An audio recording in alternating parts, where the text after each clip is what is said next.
얼마 전에 실명을 얘기하겠습니다. 노회찬 의원이 세상을 떠나셨잖아요.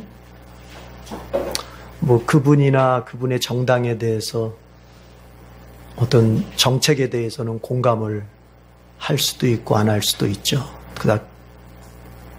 개별적으로 다 그거는 자기들의 정치관이 다 있으니까. 그러나 어쨌건 그분이 훌륭하신 분인 거는 맞는 것 같아요. 인간적으로 봤을 때 착하고 어쨌든 약자의 편에 서려고 하고 그 마음이 힘없는 사람들을 보듬어 가려고 했던 그 참 착한 마음이었던 것은 분명합니다. 그래서 저도 내심 그분이나 그분의 정당이 내세우는 정책은 때로는 내가 기독교인으로서 다 수용할 수는 없었지만 개인적으로 그분에 대한 참 존경심은 가지고 있었는데 돌아가셨어요. 안타까운 일이죠. 자, 그런데 그분이 돌아가시고 나서 여러 방면에 이제 어떤 반응이 있었죠. 그 중에 하나가 라이벌 당인 어떤 당에서 대표를 지낸 분이 홍씨더라고요. 보니까 저하고 같이. 그분이 조금 노회찬 의원의 죽음을 좀 부정적으로 얘기를 했어요. 어쨌든. 그런데 저는 그 내용을 말하려는 게 아니에요. 그 내용은 다 각자가 평가하실 일이고. 그런데 전 대표, 그렇게 죽음을 부정적으로 표현했던 전 대표, 홍모 대표를 이야기하면서 평론가가 그런 얘기를 해요. 공감 능력이 결여되었다. 이렇게 얘기를 해요. 다른 사람의 아픔, 다른 사람의 어떤 형편, 다른 사람의 마음을 공감할 수 있는 능력이 결여된 사람 같다. 이 말이 중요한 말이에요. 사람은 왜 사람이에요? 사람에게 공감할 수 있어서 사람인 거예요. 다른 사람의 마음에 공감할 수 있어서 사람이에요. 다른 사람의 마음에 공감할 수 없다면 그건 사람이 아니에요. 공감 능력. 특별히 다른 사람의 불행에 대해서 공감할 수 있어야 돼요. 그 사람의 처지에 대해서 내가 불쌍히 여겨야 될 부분은 불쌍히 여길 줄 아는 공감. 즐거워하고 축하해줘야 될 부분에서는 축하해줄 줄 아는 그 공감. 그 공감 능력이 있어야 돼요. 공감 능력이. 부부지간에도 마찬가지예요. 부부지간에도. 여러분, 부부지간에도 어떤 좋아하는 감정 하나로 사는 게 아니에요.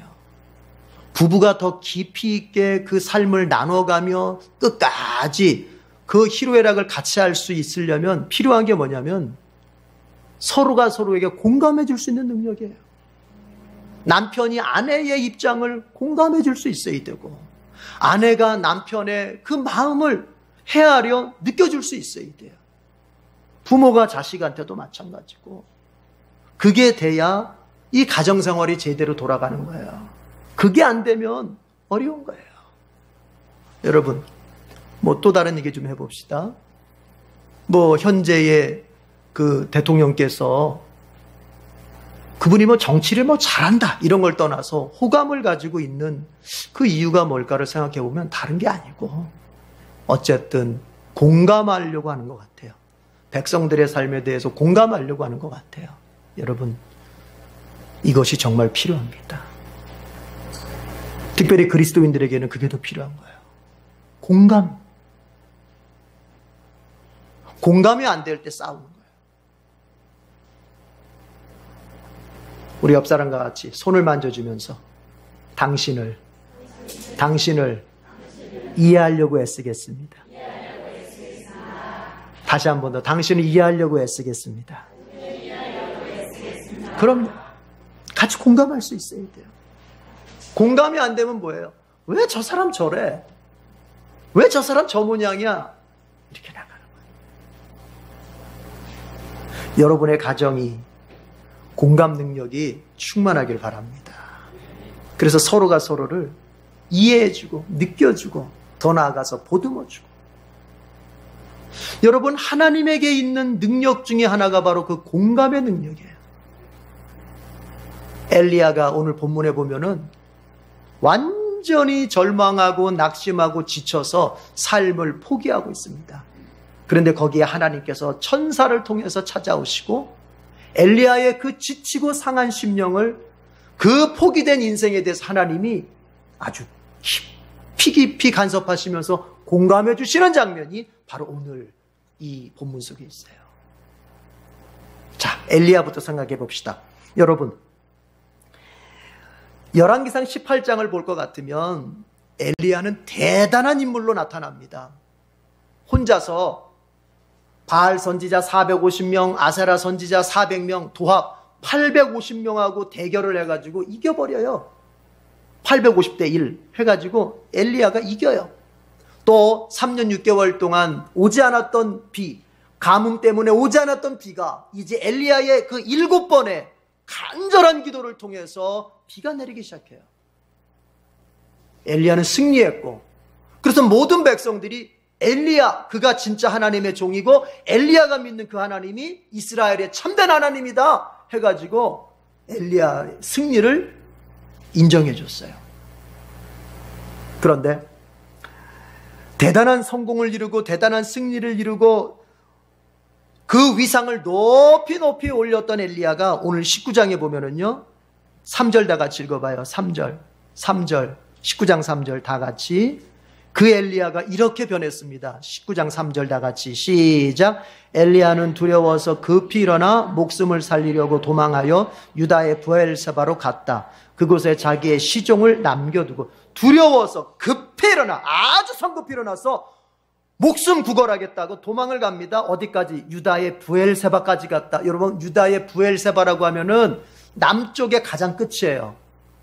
그래서 성경에서 이스라엘 전체를 표현할 때, 이스라엘 땅 전체를 표현할 때 쓰는 관용구가 있어요. 그게 뭐냐면은 단에서부터 브엘세바까지, 이런 말이 있어요. 그 말은 뭐냐면은 단은 이스라엘 북쪽의 최고 끝이에요. 그러니까 북단, 최북단이 단, 그리고 최남단이 브엘세바예요.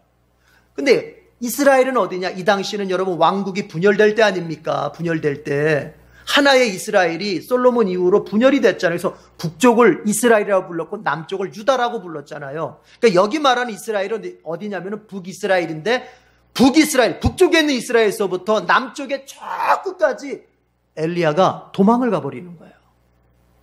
18장에서 나타난 엘리야로서는 상상이 안 가요. 자, 왜 그러냐면 엘리야가 그렇게 바알 선지자들 다 죽이고 아세라 선지자들 다 죽여서 바알 종교를 갖다가 아주 황폐하게만, 바알 종교를 아주 망신을 줬잖아요. 갈멜산에서 엘리야가 기도했더니 하늘에서 불이 떨어져가지고. 그런데 바알 선지자들은 아무리 기도해도 그들의 제단에 불이 안 떨어졌잖아요.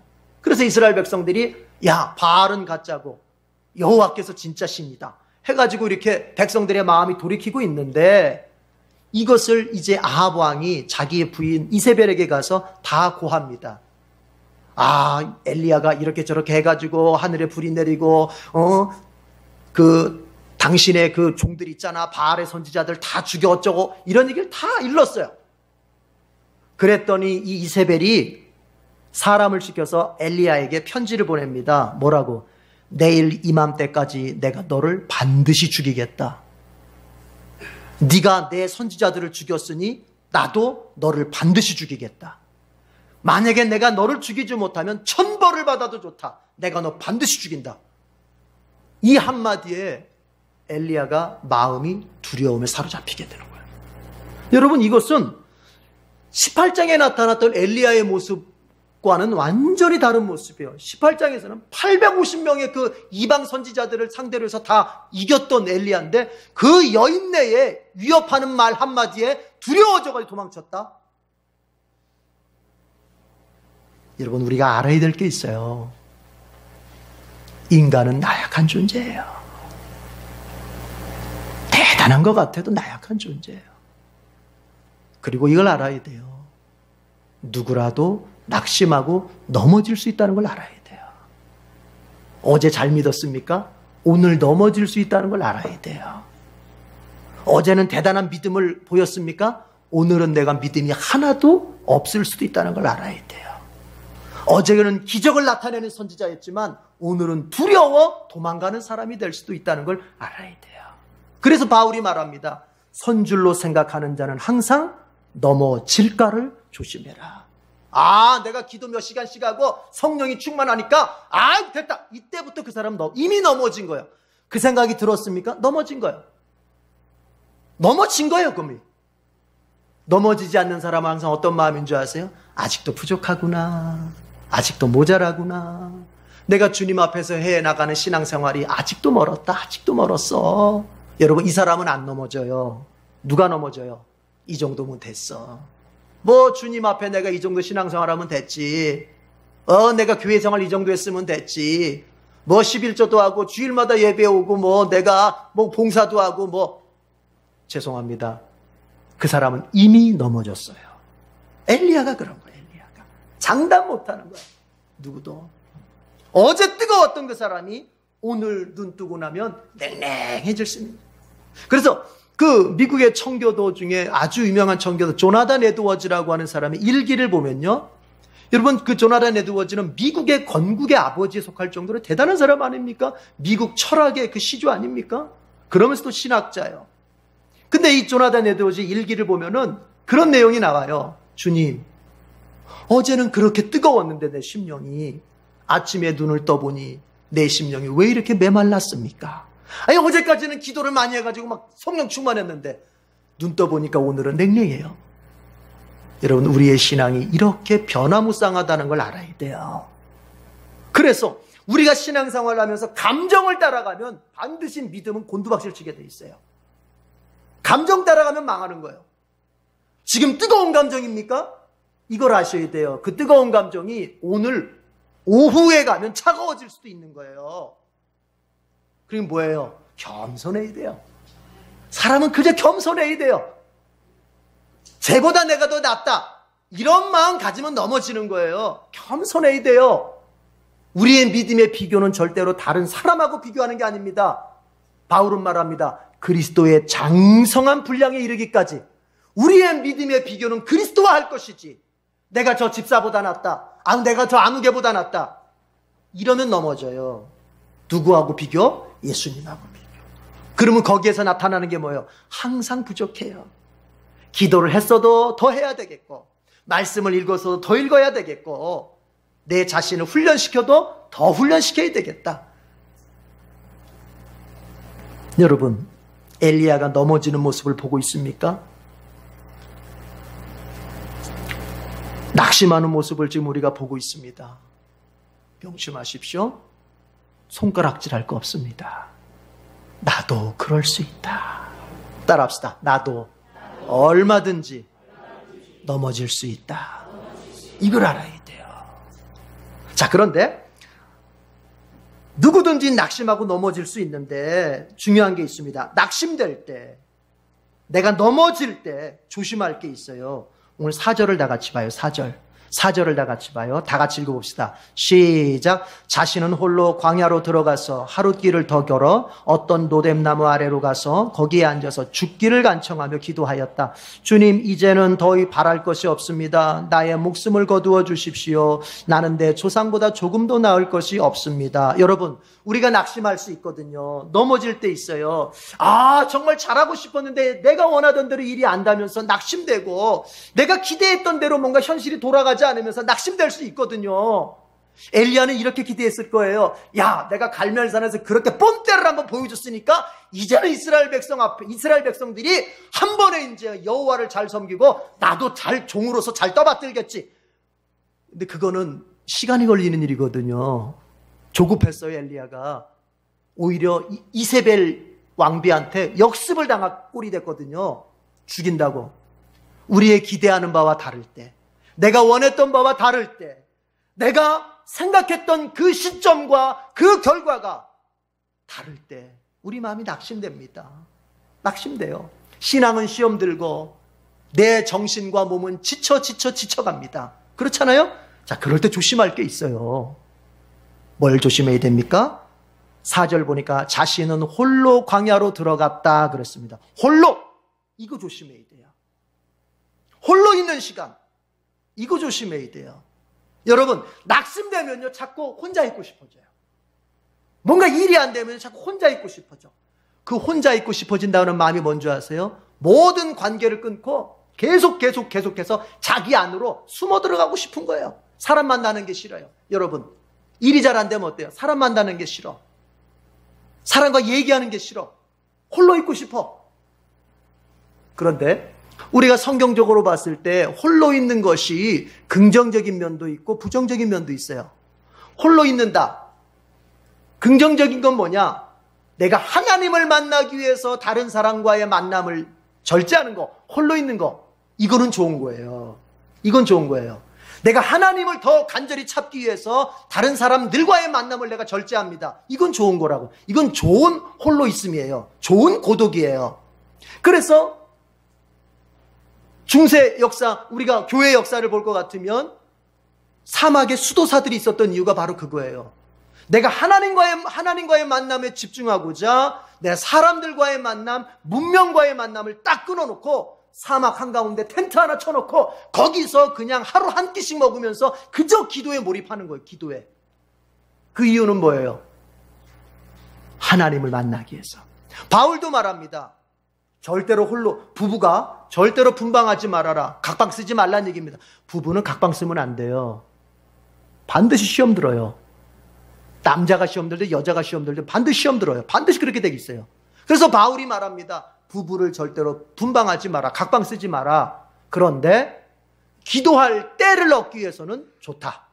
자, 이제 배우자 중에 한쪽이 작정대로 하려고 합니다. 내가 언제까지 기도할 거야? 그때는 시간을 그렇게 각방을 쓸 수 있다. 이런 얘기를 합니다. 그러나 그것도 짧게 하고 다시 합방을 해야 된다. 무슨 얘기입니까? 하나님을 만나기 위해서는 우리가 일정 시간 홀로 있을 수 있어요. 그런데 그게 아니고 하나님을 만나기 위해서가 아니라 사람 만나는 게 싫어. 내 현실을 이야기하는 게 싫어. 내 현실의 모습을 고백하고 나누고 다른 사람들과의 교제 속에서 나를 드러내는 게 싫어. 그래서 사람 만나는 게 싫어서 홀로 있는다. 이 사람 반드시 더 망하게 돼 있고 더 죽게 돼 있고 이 사람 숨 못 쉴 정도로 그 현실이 앞으로 짓눌리게 될 겁니다. 여러분, 하와가 언제 사탄을 만났습니까? 언제 뱀을 만났습니까? 아담을 떠나 혼자 있을 때예요. 사람은 이렇게 되는 거예요. 사람은 만나야 할 사람을 만나지 않고 홀로 있다 보면 반드시 만나지 말아야 할 대상을 만나게 돼 있어요. 인간은 반드시 그런 거예요.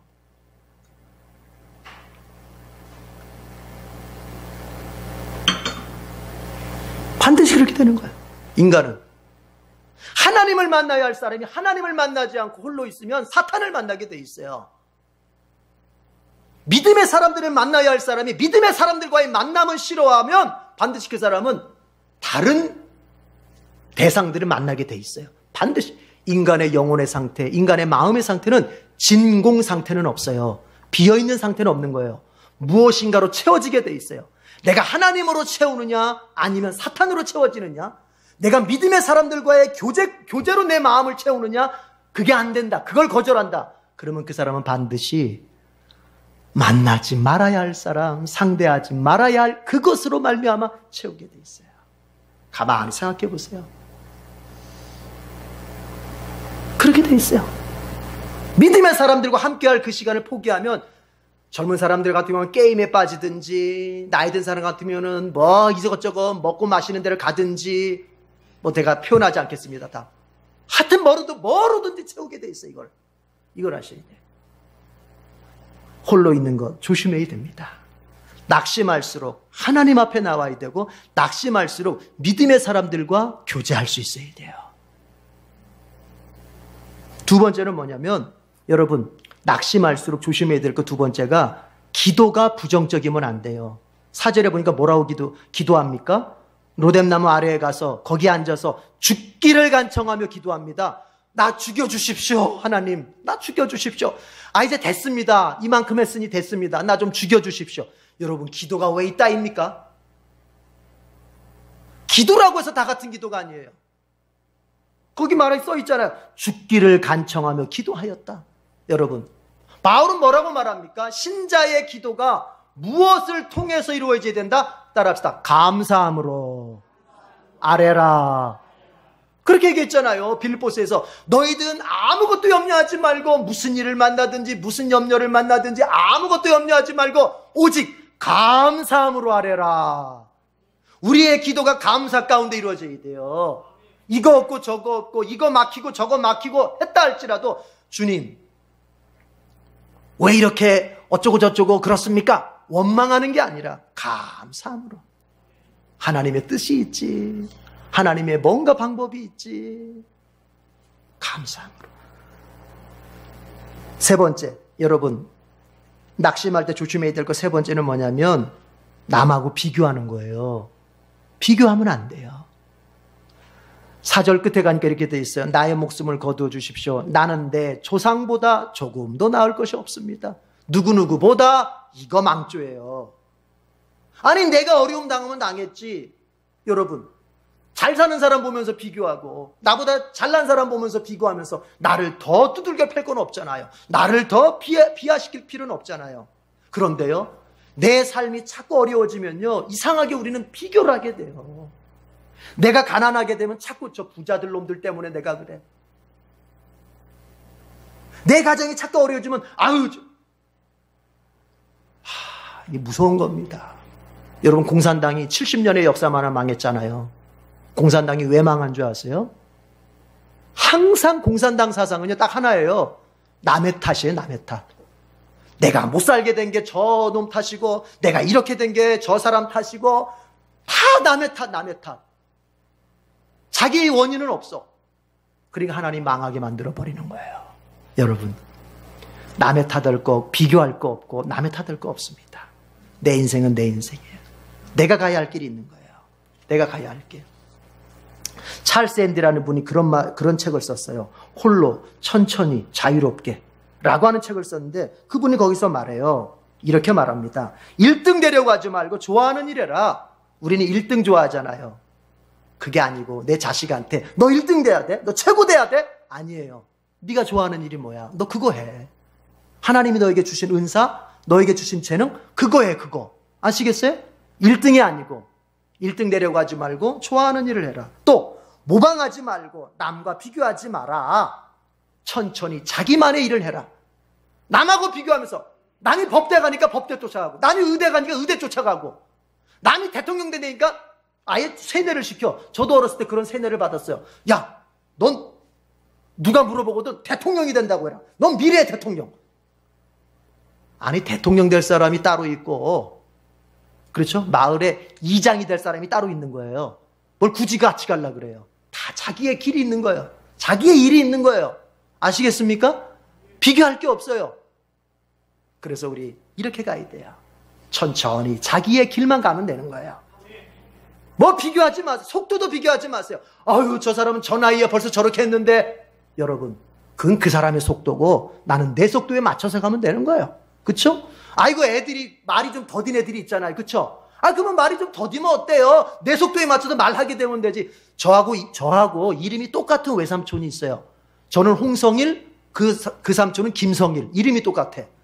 나이는 저하고 1살 차이. 근데 족보상 하여튼 이종 외삼촌인가 돼요. 그렇게. 근데 그 저는 제가 말빨이 이렇게 있어서 그런지 어렸을 때 말을 빨리 텄어요. 그런데 그 삼촌은 말을 글쎄요 조금 과장해서 말하자면 제가 알기로는 한 5살 때까지도 말을 잘 못했던 것 같아요. 그래가지고 그 이모 할머니, 이모 할아버지가 처음에는요, 얘가 이게 농아 아니야, 농아? 이게 벙어리? 이랬었다니까요. 그런데요, 6살 정도, 들리는 얘기예요. 제가 정확한 나이는 모르겠는데, 들리는 얘기가 6살 정도 되니까요, 저보다 말을 더 잘해요. 지금은 사업하거든요. 사장님이야. 이게 말빨이 좋아가지고 수완이 좋아. 자기 속도가 다 있는 거예요. 너무 조급해하지 마세요. 자기 속도가 다 있어요. 믿음 생활도 마찬가지예요. 아유 내가 저 사람보다 믿음 생활이 왜 이래. 자기 성화의 속도가 다 있는 거예요. 남하고 비교하지 마세요. 그걸 자꾸 비교하다 보면 미움이 생겨요. 여러분 나보다 기도 많이 하는 사람 같으면 비교하면서 그 사람 미워져요. 그래서 속으로 뭐예요? 아우 저것도 한 넘어졌으면 좋겠다 이렇게 생각하게 되는 거예요. 근데 그 사람이 넘어지면 아이고 잘됐다 거봐 이렇게 되는 거예요. 여러분 안 됩니다. 비교하지 마세요. 모든 게 자기 속도가 있고 자기 길이 있는 거예요. 이렇게 낙심할 때 조심해야 됩니다. 홀로 있는 거, 부정적인 기도, 비교하는 거, 이게 조심해야 돼요. 자, 그런데 오늘 성경을 볼 것 같으면 이렇게 낙심해 있는 엘리야는 이 모든 게 다 있어. 홀로 있어요. 기도도 부정적이에요. 그리고 남하고 비교하면서 더 낙심해요. 더 낙심해. 더 절망해. 그런데 하나님께서 그 엘리야를 찾아오십니다. 어떻게 찾아오시느냐? 천사를 통해서. 자, 엘리야가 그렇게 낙심이 더 깊어지니까 어떻게 하느냐? 이것저것 귀찮으니까 뭐예요? 자버려요. 여러분, 잠자는 거. 이거 조심해야 됩니다. 이 잠자는 게 우리의 육신의 삶에 필요합니다. 정신의 삶에 필요합니다. 그런데 잠이라고 하는 거는 때가 있는 거예요. 그리고 잠이라고 하는 거는 적당한 시간 양이 있는 것이고, 이것이 도를 넘어서면은 뭐냐? 그 사람의 정신 상태를 말해주는 거예요. 잠이 도 이상으로 길다. 잠의 시간이 도 이상으로 길다. 그건 그 사람의 정신 상태를 말해주는 거예요. 뭐냐? 삶의 의욕이 없는 거예요. 삶의 의욕이 없으면 그 다음에 오는 게 뭐냐? 무기력입니다. 무기력이 와요. 심리적 무기력이 와요. 마음에 힘이 하나도 없어요. 그러면 그 다음에 육체로 오는 게 뭐냐? 잠밖에 안 와요. 자꾸 눕고 싶어요. 여러분, 자꾸 눕고 싶은 사람 있어요? 자꾸 눕고 싶은 사람, 지금도 눕고 싶은 사람 있어요? 그냥 보는 사람만 없으면 빨리 눕고 싶어요? 이걸 아셔야 돼요. 이건 내가 잠이 모자라서 이게 아닙니다. 내 마음이 지금 무기력하구나. 내 삶에 의욕이 없구나. 그럼 이런 사람이 언제 깨나느냐? 이런 사람은요, 재밌는 일 있을 때만 눈이 번쩍합니다. 그래가지고 재밌는 일 있으면 막 합니다. 그러다 또 재밌는 일이 또 마감되면 또 하면서 또 누워요. 무기력한 거예요. 엘리야가 지금 그런 거예요. 무기력한 거예요. 무기력하니까 누워요. 자요. 그 자고 있는 엘리야를 하나님이 천사를 통해서 찾아옵니다. 5절 다 같이 읽어보겠습니다. 5절, 6절 다 같이 읽어봅시다. 시작. 그런 다음에 그는 로뎀나무 아래에 누워서 잠이 들었는데 그때 한 천사가 일어나서 먹으라고 하면서 그를 깨웠다. 엘리야가 깨어보니 그의 머리맡에는 뜨겁게 달군 돌에다가 구워낸 과자와 물 한 병이 놓여 있었다. 그는 먹고 마신 뒤에 다시 잠이 들었다. 깨어났습니다. 천사가 와서 깨웠습니다. 그래서 먹을 것도 줬습니다. 그런데 엘리야가 다 먹었습니다. 그런데 뭐 했어요? 또 잠이 들었어요. 이건 뭐냐? 완전히 무기력한 거예요. 우리 그런 얘기하죠, 어른들. 손가락 하나 까딱할 힘이 없어. 이런 얘기, 완전히 무기력해진 거예요. 삶에 아무 의욕도 없어요. 내가 왜 사는지도 모르겠어요. 직장은 갑니다. 왜요? 안 가면 잘리니까. 당장 하루는 먹고 살아야 되니까 갑니다. 해야 될 걸 합니다. 그러나 여러분 뭐예요? 이 마음에 기쁨도 없어요. 소망도 없어요. 의미는 더더욱이 없어요. 내가 이 일을 또 왜 하는지도 의미도 없어요. 그냥 먹고 살아야 되니까 하는 거예요.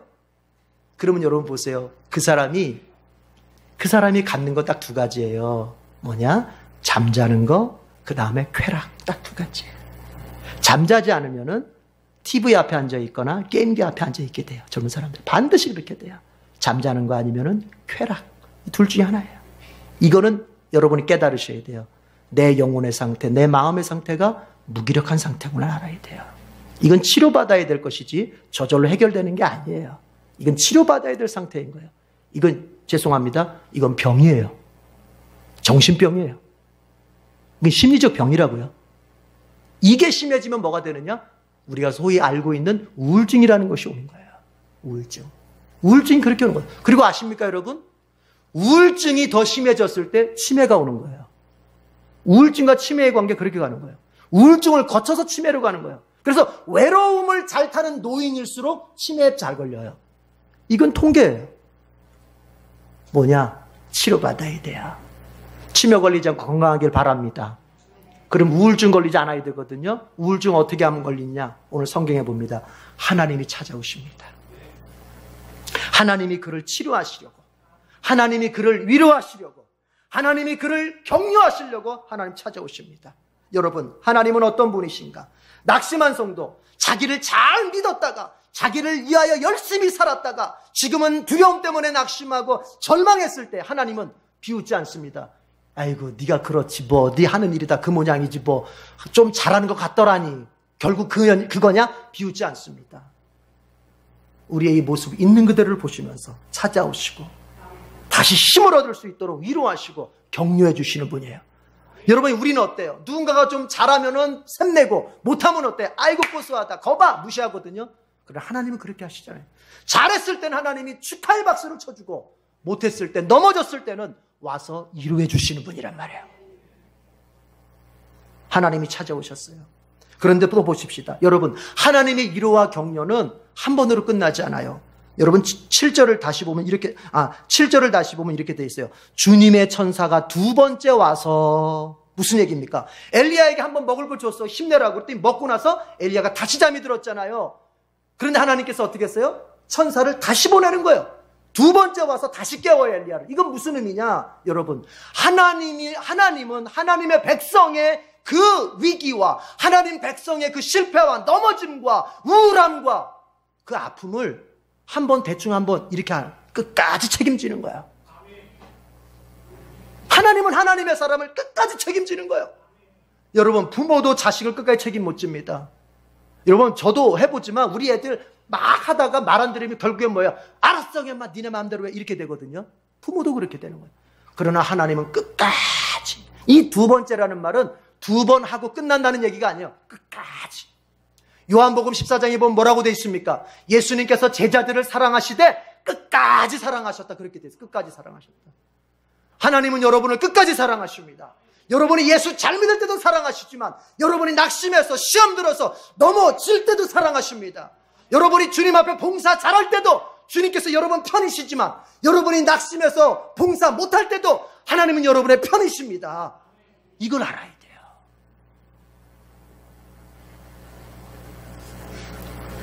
지친 성도를 끝까지 이루하신 하나님. 그리고 우리가 깨달아야 할 것이 이겁니다. 여러분, 인간의 지침과 인간의 그 외로움과 그리고 인간의 그 우울증, 이것은 근본적으로 하나님을 만나야 치료될 수 있는 거예요. 인생에서 지치고 인생에서 고뇌해서 삶이 좌절 가운데 있는 것은 하나님이 회복시킬 때만 완전한 회복이 되는 거예요. 쾌락은 잠깐의 기분 좋음은 줄 수 있습니다. 여러분 아셔야 돼요. 기쁨과, 성경이 말하는 기쁨과 그리고 기분 좋음이라고 하는 건 다른 거예요. 달라요. 우리는 기분이 좋아지는 걸 기쁨이라고 생각해요. 그래서 우리는 자꾸 기분이 좋아지는 걸, 뭔가 맛있는 음식을 먹으면서 그건 기분이 좋아진 거지 기쁨이 아니에요. 주님이 우리에게 주시는 기쁨은 어떤 건지 아세요? 고난 중에서 이기면서 얻는 기쁨이에요. 좌절 가운데서 이기면서 얻는 기쁨이에요. 인생의 막힌 길에서 그것을 돌파하는 가운데서 얻는 기쁨이에요. 두려움으로 가득 찬 곳에서 주님을 바라보는 가운데, 버티는 가운데 얻어지는 기쁨이에요. 그게 기쁨이에요. 기분 좋은 거는 뭐예요? 뭘 먹을까? 뭘 마실까? 뭐 하고 놀까? 이건 아니란 말이에요. 하나님의 회복시킴을 경험해야 인간이 좌절로부터 진정한 기쁨을 회복할 수 있습니다. 하나님 그래서 엘리야를 찾아오시는 거예요. 여러분이 지금 인생을 살다가 너무나 고통스럽고 너무나 좌절스러운 순간을 만났습니까? 혹시 엘리야처럼 남모르게 이렇게 기도하고 있지는 않습니까? 주님, 이제 됐습니다. 저 좀 죽여주십시오. 더 살고 싶지 않습니다. 더 살고 싶지 않습니다. 끝내고 싶습니다. 여러분을 알아주는, 여러분의 형편과 사정을 알아주는 사람이 아무도 없다고 느껴질 때 오늘 엘리야를 찾아오시는 하나님을 묵상할 수 있기를 바랍니다. 하나님은 아십니다. 하나님은 공감 능력이 뛰어나신 분입니다.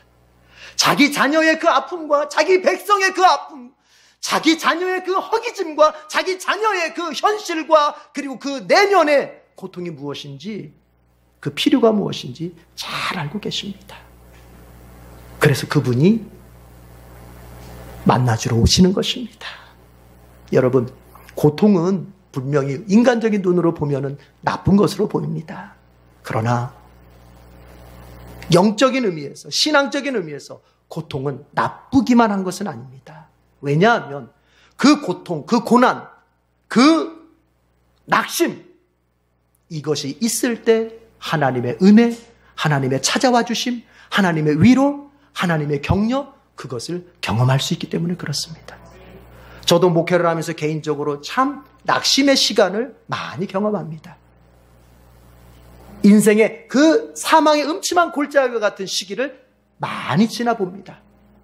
그러나 그때마다 다시 시작할 수 있는 것은 하나님께서 나를 알고 계시고 하나님께서 나와 함께 계시다고 하는 것을 믿기 때문에 그렇습니다. 여러분 힘을 내십시오.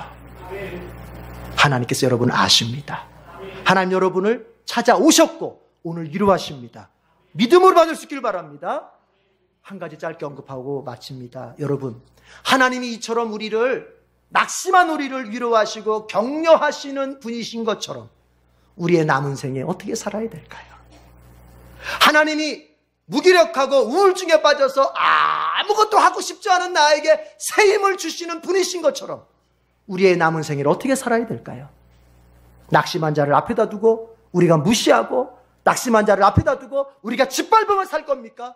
아니면 오늘 하나님이 엘리야에게 하셨던 것처럼 위로하며 새 힘을 주며 살 겁니까? 하나님 모습을 담는 것은 낙심한 자를 위로하며 새 힘을 주는 것입니다. 우리 모두 그렇게 살 수 있기를 또한 권면합니다. 기도하겠습니다. 하나님 아버지, 우리 자신들이 어제는 잘 믿고 어제는 충만했다 할지라도 오늘 아니면 내일이라도 충만함을 다 소멸한 채 낙심될 수 있고 넘어질 수 있는 존재라는 것을 엘리야의 모습을 통해서 배웠습니다. 하나님, 우리는 얼마든지 언제든지 넘어질 수 있는 존재임을 인정합니다. 그래서 우리는 매일매일을 주님께 의지하며 살 수밖에 없습니다. 하나님, 우리를 불쌍히 여기셔서 매일매일 우리를 일으켜 세워주시고 우리에게 새 힘을 더하여 주시옵소서. 내가 낙심되고 그리고 힘들어질 때 내 자신 속으로 아니면 세상의 쾌락 속으로 숨어 들어가는 자가 아니라 홀로 있는 자가 아니라 주님, 오히려 나의 문제를 하나님 앞에 꺼내 기도하고 나의 그 아픔을 믿음의 지체들과 함께 나누면서 새 힘 얻는 것을 경험하는 우리들이 되게 해 주시옵소서. 하나님 아버지, 우리가 하나님으로부터 새 힘을 얻어 살듯이 우리도 누군가에게, 낙심한 자에게, 넘어진 자에게 새 힘을 주며 사는 삶을 살게 해 주시옵소서. 가정 안에서 부부끼리, 부모와 자녀 사이에 서로가 서로를 무시하는 것이 아니라 서로가 서로에게 새 힘을 주며 살게 해 주시옵소서. 그리고 교회 안에서도 지체와 지체 사이에, 목사와 우리 성도들 사이에 서로에게 새 힘을 공급하며 살게 해 주시옵소서. 그래서 우리 모두가 어느 곳에서는 항상 힘을 얻어 가야 할 길, 아직도 남아있는 가야 할 인생길 끝까지 완주해낼 수 있는 모두가 되게 해 주시옵소서. 예수님의 이름으로 기도드립니다. 아멘.